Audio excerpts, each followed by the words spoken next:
आप देख रहे हैं अपना बिहार और आपके साथ मैं हूं विवेक। महाराष्ट्र के नेता प्रतिपक्ष आदित्य ठाकरे ने पटना पहुंचकर उप मुख्यमंत्री तेजस्वी यादव से मुलाकात की है। 45 मिनट तक चली मुलाकात के बाद दोनों ने कड़े मार्ग जाकर सीएम नीतीश कुमार से मुलाकात की और यह मुलाकात बिहार में सियासी चर्चा का विषय बना हुआ है।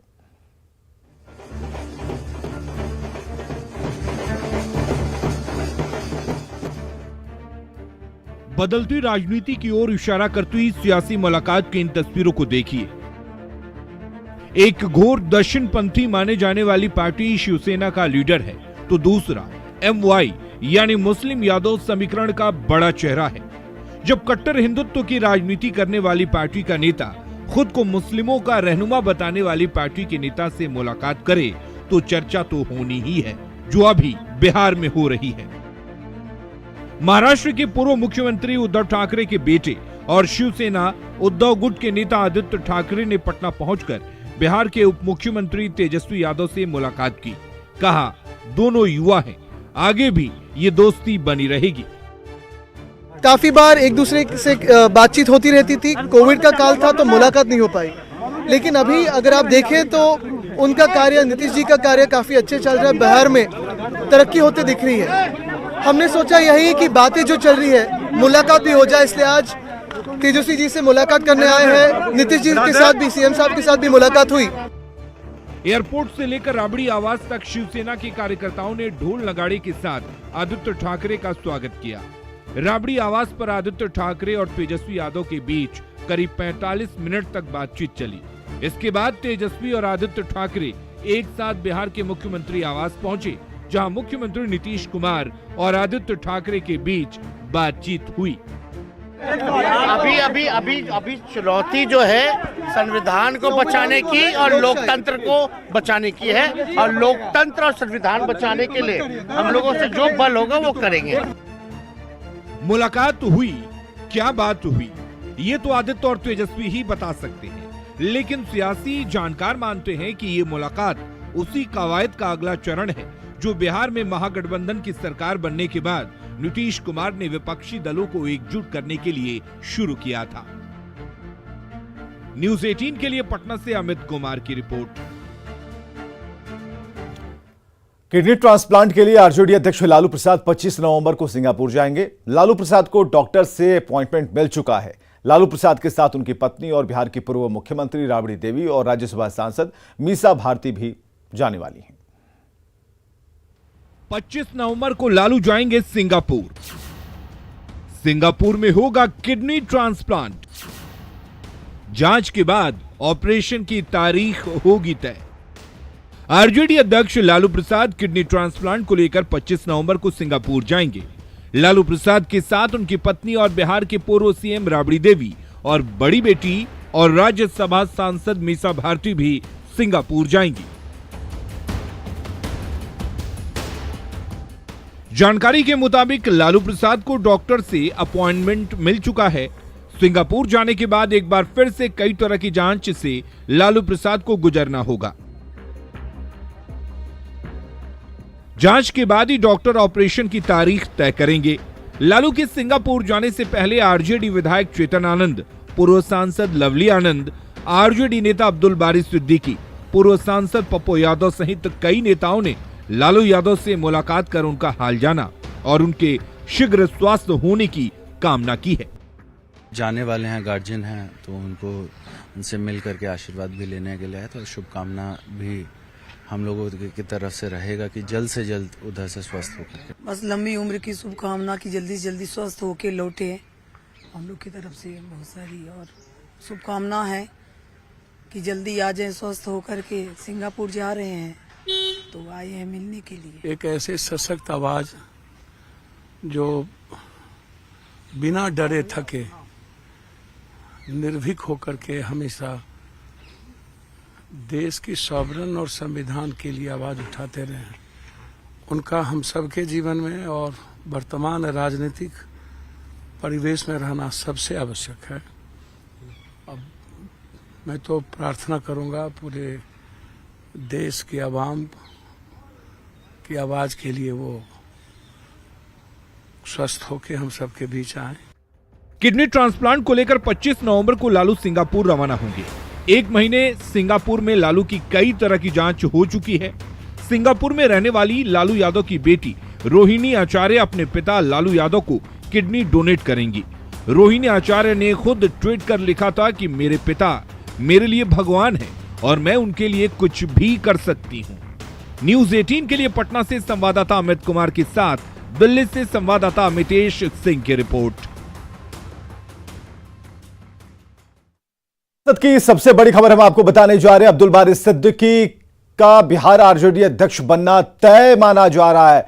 24 नवंबर को औपचारिक ऐलान हो जाएगा।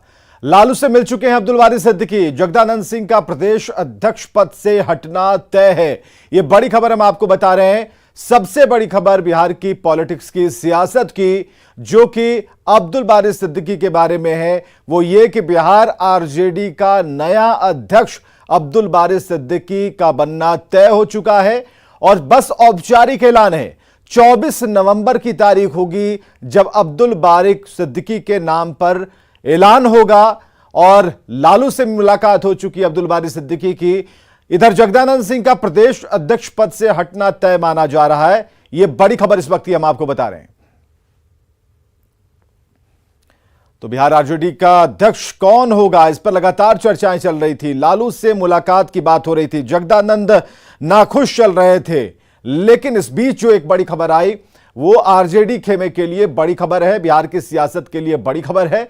खबर यह है कि जगदानंद सिंह का जाना तय माना जा रहा है और अब्दुल बारी सिद्दीकी नए प्रदेश अध्यक्ष होंगे। औपचारिक ऐलान होना सिर्फ बाकी है और यह ऐलान 24 नवंबर को हो जाएगा। सृजन घोटाले में सीबीआई कोर्ट ने घोटाले की मास्टरमाइंड स्वर्गीय मनोरमा देवी की बहू रजनी प्रिया के फरार होने पर इश्तेहार चिपकाने का निर्देश जारी किया है। उसके बाद ढोल बजाकर रजनी प्रिया के घर पर इश्तेहार चिपकाया गया। पूरे शहर में भी इश्तेहार चिपकाया जाएगा। स्कैम उद्घोषित अपराधी घोषित किया गया है। अगर किसी को इसके बारे में कोई सूचना मिले तो नजदीकी थाना तिलका मांझी में सूचित करें। सूचना देने वाले को उचित इनाम दिया जाएगा। मुनादी के साथ ढोल बजाकर इश्तेहार चिपकाने की ये तस्वीरें भागलपुर की हैं। सृजन घोटाले की मास्टरमाइंड स्वर्गीय मनोरमा देवी की बहू रजनी प्रिया के ठिकानों पर इश्तेहार चिपकाया जा रहा है, जो फरार हैं। रजनी प्रिया की फरारी को लेकर सीबीआई कोर्ट ने रजनी प्रिया के ठिकानों पर इश्तेहार चिपकाने का निर्देश जारी किया था। कोर्ट के आदेश के बाद सीबीआई की 3 सदस्यीय टीम भागलपुर पहुंची और स्थानीय पुलिस के साथ ढोल बाजा लेकर रजनी प्रिया के घर पहुंची और इश्तेहार चिपकाया। कई सालों से जो है सीबीआई टीम को जो है सृजन घोटाले की मुख्य आरोपी जो है रजनी प्रिया की तलाश है। यहाँ पर सर यहाँ पर किस तरह का इश्तेहार चिपकाया जा रहा है? 82 प्रोसीडिंग है कोर्ट, माननीय कोर्ट के द्वारा जो सीबीआई कोर्ट के द्वारा जो 82 प्रोसीडिंग के लिए फरारी चल रही है रजनी प्रिया। हाँ, उसी को फरारी है, फरार है, इसलिए तो कार्रवाई की जा रही है।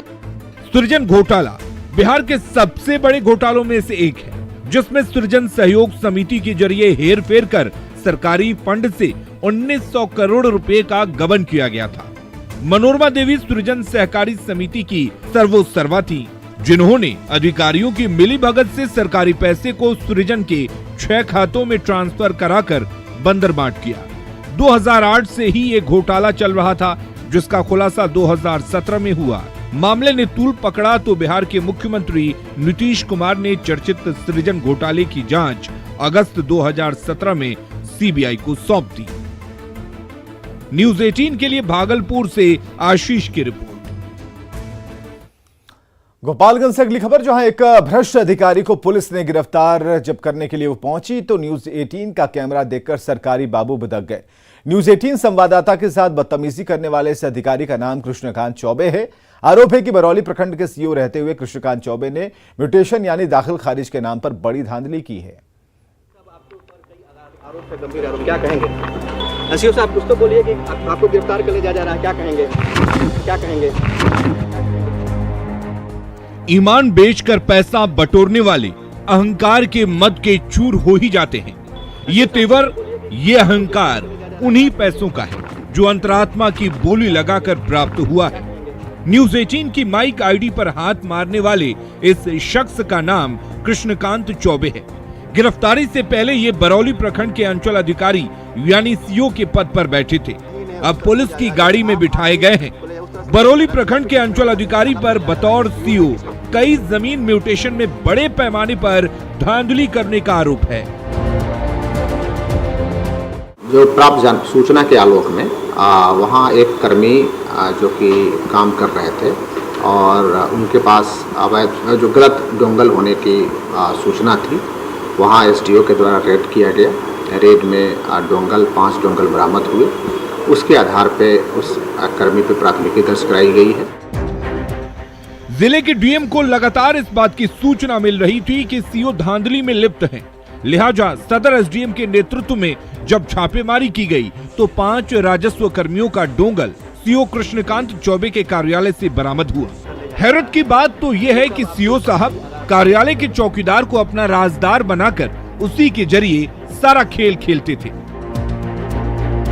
इस पूरे मामले की जांच कराई गई थी। डीएम डॉक्टर नवल किशोर चौधरी ने सदर एसडीएम को भेजकर जब छापेमारी कराया था इनके कार्यालय में, तो दाखिल खारिज से संबंधित 5 राजस्व कर्मियों के डोंगल इनके यहाँ से बरामद किया गया था। कैसे होता था भ्रष्टाचार का खेल। बिहार सरकार ने जमीन की दाखिल खारिज में फर्जीवाड़ा और भ्रष्टाचार को रोकने के लिए ऑनलाइन सेवा करती है। इसमें राजस्व कर्मी और सीओ समेत तमाम अधिकारियों को डोंगल यानी डिजिटल सिग्नेचर बनवाया गया, जिसके जरिए दाखिल खारिज की प्रक्रिया पूरी की जाती है। बरौली सीओ ने 5 राजस्व कर्मियों का डोंगल दबाव डालकर अपने पास रख लिया और चौकीदार के जरिए जमीन की दाखिल खारिज करा रहा था। हर जमीन की दाखिल खारिज के लिए अलग अलग रेट भी तय किए गए थे, जिसकी शिकायत मिलने के बाद ये कार्रवाई की गई। भ्रष्ट सीओ को सस्पेंड करके आगे की कार्रवाई की जा रही है। कुल 5 डोंगल एक कर्मी के पास मिला था, जिनका नाम आफ्ताब आलम है, तो वो प्राथमिकी अभियुक्त है और उनसे गहन पूछताछ हिरासत में लेकर किया गया। चौकीदार तो जिस तरीके से रिपोर्ट्स हैं, इसमें सीओ के विरुद्ध मैं आज ही प्रपत्र का गठित करके भेज रहा हूँ, उनको यहाँ सस्पेंड करने के लिए भी और उनको यहाँ से हटाने के लिए भी, और आज दूसरे आरओ अथवा सीओ को हम लोग वहाँ प्रतिनियुक्त कर रहे हैं और विभाग से अनुमोदन के लिए अनुरोध किया है। गलत ढंग से कमाया पैसा कुछ क्षण का ऐश्वर्य तो दे सकता है, पर उसकी उम्र बहुत छोटी होती है। उस उम्र के ढलते ही वो खोखला ऐश्वर्य अपमान में बदल जाता है। शर्म के मारे जुबान को लकवा मार जाता है। दुनिया से मोह छिपाकर भागना पड़ता है। मौज की बोटी जेल की रोटी बनकर सामने आती है तो उसे खाना भी पड़ता है। यही भ्रष्टाचार का अंतिम पड़ाव है, जिस पर सीओ साहब निकल चुके हैं। न्यूज़ 18 के लिए गोपालगंज से गोविंद कुमार की रिपोर्ट। वैशाली के गुरौल में बीच सड़क अचानक एक तेल टैंकर फट गया, जिसकी चपेट में आने से 3 लोगों की दर्दनाक मौत हो गई। कई लोगों के घायल होने की सूचना है। घटना गुरौल थाना क्षेत्र के कोढ़िया चौक और कटर माला के पास की है। घटना के बाद से मौके पर अफरा तफरी मच गई, लोगों की काफी भीड़ जमा हो गई। प्रत्यक्षदर्शियों ने बताया कि जोरदार आवाज के साथ विस्फोट हुआ, जिसमें तेल टैंकर 2 हिस्सों में बिखर गया। इसी दौरान 3 लोग इसकी चपेट में आ गए, जिससे मौके पर ही तीनों की मौत हो गई। बताया जा रहा है कि मुजफ्फरपुर की तरफ से टैंकर हाजीपुर की ओर आ रहा था और इसी बीच टैंकर गोढ़िया चौक के पास वेल्डिंग कराने के लिए एक वेल्डर के पास रुका और जैसे ही वेल्डिंग का काम शुरू हुआ, उसी दौरान जोरदार विस्फोट हुआ। इसमें ट्रक के चालक, खलासी समेत वेल्डिंग दुकानदार की मौत हो गई। इधर घटना से आक्रोशित लोगों ने अगजनी कर NH 22 को जाम कर दिया है। घटना की सूचना मिलते ही मौके पर गुरौल थाने के साथ भारी संख्या में पुलिस बल पहुंच गई। आक्रोशित लोगों ने आरोप लगाया है कि तेल टैंकर का लॉक काटकर पुलिस की मिलीभगत से तेल की चोरी होती है और लॉक को कटवाने के लिए तेल टैंकर गैस वेल्डर के पास आया था, तभी विस्फोट हुआ, जिसमें स्थानीय बिल्डिंग दुकानदार, वकील सहनी समेत ड्राइवर खलासी की मौत हो गई। हुआ है कि गाड़ी वहाँ आके खड़ी हुई है, उसके बाद में टंकी उसका फटा और 3 आदमी का मौत हुआ और कितना घायल से नहीं देखा। किस चीज का गाड़ी था वो? पेट्रोल का गाड़ी था। आवाज कितनी थी? बहुत भयानक आवाज हुई है। किस जगह घटना घटी है? कौन जगह पर? गोड़िया कटर माला चौक के मंडी के नजदीक। कुढ़नी उपचुनाव को लेकर बयानबाजी का सिलसिला लगातार जारी है और इस बीच मुजफ्फरपुर में बीजेपी के प्रदेश अध्यक्ष डॉक्टर संजय जायसवाल ने एक बार फिर चुनाव को लेकर सीएम नीतीश पर गंभीर आरोप लगाए हैं। संजय जायसवाल ने कहा कि सीएम नीतीश कॉन्ट्रैक्ट बेसिस पर काम करने वाले कर्मियों पर जेडीयू को वोट देने और अन्य लोगों से वोट दिलवाने का दबाव बना रहे हैं। नीतीश कुमार जी अपने अफसरों के द्वारा कहीं पर टोला सेवकों पर, विकास मित्र पर, अन्य इस तरह के जो बेचारे संविदा आधारित कर्मी हैं उन पर लगातार दबाव बनाया जा रहा है कि आपको जदयू के लिए वोट देना है और दिलवाना है। यह स्थिति बहुत ही शर्मनाक है। इधर संजय जायसवाल के आरोप पर बिहार की सियासत तेज है। सत्ता पक्ष ने संजय जायसवाल के आरोप पर पलटवार किया। उन्होंने कहा कि हार की डर से हताशा में संजय जायसवाल इस तरह का बयान दे रहे हैं कि कुढ़नी में भारतीय जनता पार्टी पहले ही हार मान रखी है। संजय जायसवाल जी संविदा कर्मियों पर सरकार द्वारा दबाव बनाने की बात कर रहे हैं कि मतदान सत्ता पक्ष के प्रत्याशी के पक्ष में करने की बात है। तो पूर्व से ही संविदा कर्मी पूरे चुनाव को कराते रहे हैं, लेकिन वर्तमान महागठबंधन में ऐसी कोई प्रणाली नहीं। अगर है शक तो प्रस्तुत करनी चाहिए। राष्ट्रीय जनता दल महागठबंधन निष्पक्ष और भयमुक्त चुनाव के लिए लगातार प्रयास करती रही है। अगर हार मान रखी है तो भ्रम की स्थिति उत्पन्न नहीं करनी चाहिए। मतदाता भारतीय जनता पार्टी को स्वीकार करने की स्थिति में कुढ़नी में नहीं है। भाजपा जान चुकी है कि हमारा जो है महागठबंधन को एकजुटता को देखकर वो अपनी जमीन उनकी घिसक गई है और वो अपने आप को जो है चुनाव में पस्त हो गई है। हम यही कहेंगे कि जो भी उन्होंने जो आरोप लगा रहा है संजय जायसवाल जी को सोचना चाहिए कि हमारे बिहार में न्याय के साथ समावेशी विकास की एक नया आयाम देने पर माननीय मुख्यमंत्री नीतीश कुमार जी हर दिन दे रहे हैं। पूर्व केंद्रीय मंत्री आरसीपी सिंह ने एक बार फिर सीएम नीतीश कुमार पर हमला बोला है। दरभंगा में आरसीपी सिंह ने कहा कि नीतीश कुमार के पास अब कुछ बचा नहीं और नीतीश का पीएम बनने का सपना पूरा नहीं होगा। उन्होंने यह भी कहा कि जेडीयू का आरजेडी में विलय होना है। पहले फूट चुका है सर। तो तेजस्वी को लगातार वो आगे कर रहे हैं सर कि वो बिहार वो संभालेगा, देश हम संभालेंगे। देखिए देश तो क्या संभालेंगे, उनसे बिहार तो संभला नहीं। लेकिन हाँ, निश्चित रूप से जो आपने पहली बात कही ना कि उप मुख्यमंत्री को जो आगे कर रहे हैं, तो देखिए ये तो नीतीश बाबू ही कर सकते हैं। उनकी पार्टी का क्या नाम है आज की तारीख में? जनता दल में वो समझते हैं कि कोई ऐसा नेता नहीं है जिसको आगे किया जाए, तो अपने सहयोगी दल के जो नेता है राष्ट्रीय जनता दल के उनको आगे कर रहे हैं। तो नीतीश बाबू ही कर सकते हैं। मतलब क्या है जी, बहुत स्पष्ट है कि आगे चलकर नीतीश बाबू क्या मनसा है। जो पूरा का पूरा जो इनका जनता दल परिवार ही बार बार बोलते रहते हैं, ये लोग मर्ज करने वाले हैं। इसलिए उनको जनता दल किसी, आप बताइए जनता दल में कार्यकर्ता नहीं है क्या, नेता नहीं है क्या? बिहार के जल संसाधन मंत्री संजय झा ने नवादा के नारदीगंज के मोतनाजे का दौरा किया। संजय झा ने मोतनाजे गांव में लगे गंगा जल परियोजना के जल शुद्धिकरण संयंत्र का जायजा लिया। बिहार सरकार की महत्वाकांक्षी योजना गंगा जल उद्भव योजना के जरिए गया, नवादा, राजगीर, बोधगया के लोगों को गंगा के शुद्ध जल को पाइपलाइन के जरिए घरों तक पहुंचाया जाएगा। गंगा जल उद्भव योजना बनकर लगभग तैयार है। मुख्यमंत्री इसका उद्घाटन करेंगे और इसी को लेकर मंत्री संजय झा ने पूरी परियोजना का निरीक्षण किया है और साथ ही अधिकारियों को निर्देश दिए हैं।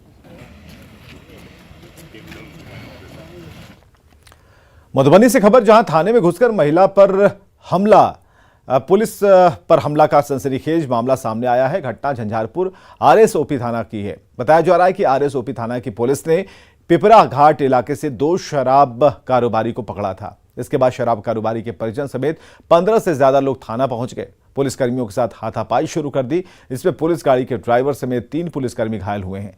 पुलिस पर हमला मामले में 6 आरोपियों की गिरफ्तारी हुई। वहीं बाकी आरोपियों की गिरफ्तारी के लिए अलग अलग इलाकों में छापेमारी जारी है।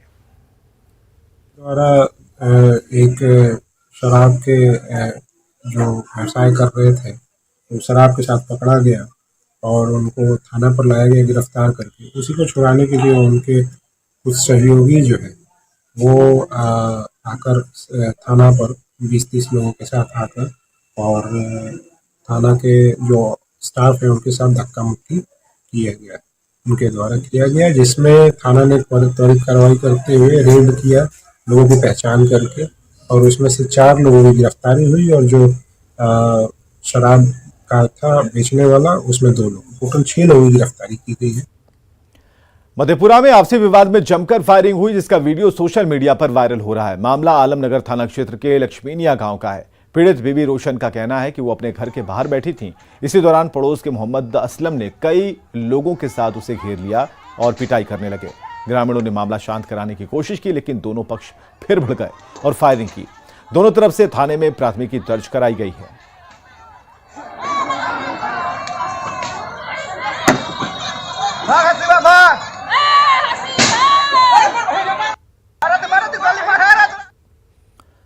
मुंगेर से बड़ी खबर आ रही है। 5 अपराधी पकड़े गए हैं, गिरफ्तार किए गए हैं। अपराध की योजना बना रहे थे और इन 5 को पकड़ लिया गया है और अपराधियों के पास से हथियार भी बरामद किए गए हैं। बरियारपुर जेल से ये सभी अपराधी छूटे थे और किसी अन्य अपराध की योजना बना रहे थे। इसकी खबर पुलिस को लगी और छापेमारी करते हुए इन्हें धर दबोचा गया। और मुजफ्फरपुर से बड़ी खबर, जहां उद्योग विस्तार पदाधिकारी गिरफ्तार किया गया है। हरीश कुमार 20,000 रुपए घूस लेते गिरफ्तार किया गया। रिश्वत लेते निगरानी की टीम ने उसे पकड़ा है। जिला उद्योग केंद्र के उद्योग विस्तार पदाधिकारी हैं जिनकी गिरफ्तारी हुई है। और बड़ी खबर मुजफ्फरपुर से इस वक्त की हम आपको बता रहे हैं, जहां पर 20,000 घूस लेते अधिकारी पकड़ा गया। लखीसराय में बेटे ने ही सुपारी देकर पिता मनोज विश्वकर्मा की हत्या कराई थी। पुलिस ने इस मामले में 4 आरोपियों को गिरफ्तार किया है और पुलिस के मुताबिक जमीन विवाद में बेटे शिवम कुमार ने पिता की हत्या की साजिश रची। 8 नवंबर को मनोज विश्वकर्मा की हत्या की गई थी और इसके बाद शिवम कुमार ने FIR दर्ज कराई थी, लेकिन जांच में सब कुछ साफ हो गया और 4 आरोपियों को गिरफ्तार कर लिया गया। तकनीकी साक्ष्य के आधार पे और साथ ही वादी मतलब मृतक के पुत्र के द्वारा संदेहास्पद बयान की समीक्षा के बाद ये पता चला कि उसके पुत्र ने ही उसकी हत्या करवाई अपने पिता की। और खबरें लगातार जारी हैं, बने रहिए हमारे साथ।